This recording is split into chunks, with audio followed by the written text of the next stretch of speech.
I got so much motherfucking design on right now. Break it down, bring it back, make it clap. I got 3 old thoughts, new guap, wear that thing. Bitches on my line, and you know. Kalau tuan-tuan menyerang kami dengan pedang dan bom dan bedil dan meriam, maka kami akan melawan mati-matian, berkelahi mati-matian. Dan yakinlah, tuan-tuan tidak dapat mematahkan kami. Kami pasti dibantu Tuhan, kami pasti akan merdeka. Dijajah oleh bangsa lain.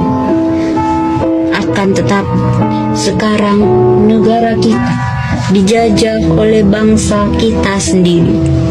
Bagaimana tidak, perkelahian antar pelajar masih ada. Kasus narkoba di mana-mana dan yang lain sebagainya. Maka dari itu, mari kita sedikit mengenang sejarah kemerdekaan Indonesia pada dahulu. Dari Ragas Dengklok sampai ke pengesahan Timur, Jepang bertekuk lutut pada tanggal 6 Agustus 1945. Sekutu menjatuhkan bom atom di kota Hiroshima. Pada tanggal 9 Agustus 1945, menjatuhkan bom atom lagi di kota Nagasaki. Dengan kehancuran kota Hiroshima dan Nagasaki telah menjatuhkan semangat dan martabat bangsa Jepang. Mereka tidak dapat menutup mata bahwa sekutu lebih unggul dalam persenjataan, sehingga Kaisar Jepang memutuskan untuk menyerah tanpa syarat kepada sekutu. Menyerahnya Jepang kepada sekutu tanggal 15 Agustus 1945. Inilah yang menandai berakhirnya Perang Dunia II. Dalam posisi semakin terjepit dalam perang melawan sekutu, Jepang terpaksa memberi janji kemerdekaan kepada bangsa Indonesia. Komando Tentara Jepang Wilayah Selatan pada bulan Juli 1945 menyepakati dan akan memberikan kemerdekaan Indonesia tanggal 17 September 1945. Pada tanggal 1 Maret 1945, Jenderal Kumachi Harada mengumumkan dibentuknya BPUPKI yang bertugas untuk mempelajari dan mempersiapkan hal-hal penting mengenai masalah tata pemerintahan Indonesia merdeka. Peristiwa Radas Dengklok. Perbedaan pendapat mengenai cara melepaskan diri dari Jepang mendorong para pemuda untuk membawa Soekarno-Hatta ke Ragas Dengklok tanggal 16 Agustus 1945. Agar jauh dari pengaruh pemerintah penduduk Jepang, mereka berada di Ragas Dengklok seharian penuh dan menempati rumah milik masyarakat keturunan Tiongkok yang bernama Jokisong. Melalui Sudako Singgi, Soekarno bersedia memproklamasikan kemerdekaan Indonesia setelah kembali ke Jakarta. Perumusan proklamasi. Laksamana Tadashi Maeda mengizinkan rumah kediamannya dijadikan tempat perundingan dan menjamin keselamatan para pemimpin bangsa Indonesia. Setelah rombongan sampai di Jakarta, mereka langsung menuju rumah Laksamana Tadashi Maeda di Jalan Imam Bonjol No. 1. Lalu Soekarno dan Muhammad Hatta diantarkan menemui Gun Saikan Mayor Jenderal Hoichi Yamamoto. Namun mereka ditolak karena datang tengah malam. Lalu mereka menemui Subocho Mayor Jenderal Otoshi Nishimura. Pertemuan antara Soekarno-Hatta dengan Nishimura ini tidak ada kata sepakat. Bahkan Nishimura melarang melangsungkan rapat PPIKI. Rombongan Soekarno segera kembali ke rumah Laksamana Maeda. Para tokoh-tokoh nasional telah berkumpul untuk merumuskan teks proklamasi. Soekarno pertama kali menulis kalimat proklamasi, lalu bertanya kepada Muhammad Hatta dan Ahmad Subarjo bagaimana bunyi rencana pada derap pembukaan Undang-Undang Dasar.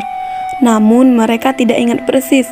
Lalu Ahmad Subarjo menyampaikan kalimat, Ahmad Subarjo, kami bangsa Indonesia dengan ini menyatakan kemerdekaan Indonesia. Muhammad Hatta menambahkan kalimat, hal-hal yang mengenai pemindahan kekuasaan dan lain-lain diselenggarakan dengan cara seksama dan dalam tempo yang sesingkat-singkatnya. Soekarno menulis 170805, Wakil-Wakil Bangsa Indonesia. Proklamasi. Kami, bangsa Indonesia, dengan ini menyatakan kemerdekaan Indonesia. Hal-hal yang mengenai pemindahan kekuasaan dan lain-lain diselenggarakan dengan cara saksama dan dalam tempo yang sesingkat-singkatnya.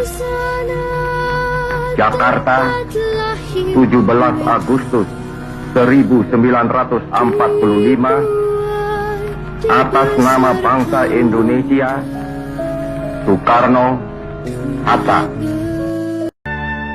Proklamasi berkumandang pada pukul 5 pagi tanggal 17 Agustus 1945. Para pemimpin dan pemuda keluar dari rumah Laksamana Maeda dengan diliputi kebanggaan. Mereka telah sepakat untuk memproklamasikan kemerdekaan di rumah Soekarno di Jalan Pegangsaan Timur nomor 5 pada pukul 10 pagi. Sebelum pulang, Muhammad Hatta berpesan kepada BM Dia untuk memperbanyak teks proklamasi dan menyiarkan ke seluruh dunia. Acara yang direncanakan pada upacara bersejarah itu adalah: pertama, pembacaan teks proklamasi; kedua, pengibaran bendera merah putih; ketiga, sambutan wali kota Suwiryo dan DR Muwardi dan keamanan. Dukungan dari berbagai lapisan. Rapat raksasa dilaksanakan IKADA pada tanggal 19 Agustus 1945. Para pemuda Jakarta yang dipelopori oleh Komite Aksi Mentang 31 berencana mengadakan rapat raksasa di lapangan IKADA untuk mendengar pemimpin bangsa Indonesia berbicara langsung di hadapan masyarakatnya. Pernyataan Sri Sultan Hamengkubuwono VIII mengenai Ngan Yogyakarta merupakan daerah istimewa dari negara Indonesia. Sultan sebagai kepala daerah dan hubungan Ngan Yogyakarta dengan pemerintah pusat bersifat langsung. Itulah tadi sedikit cerita kemerdekaan tentang Indonesia. Dari cerita tersebut, ada latar belakang kemerdekaan Indonesia.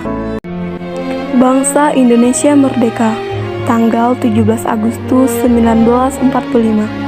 Peristiwa ini dilatar belakangi dengan peristiwa dibomnya kota Hiroshima dan Nagasaki oleh tentara sekutu. Pada tanggal 6 Agustus 1945, kota Hiroshima dijatuhi bom atom oleh sekutu. Kemudian pada tanggal 9 Agustus 1945, kota Nagasaki juga dijatuhi bom atom. Terima kasih.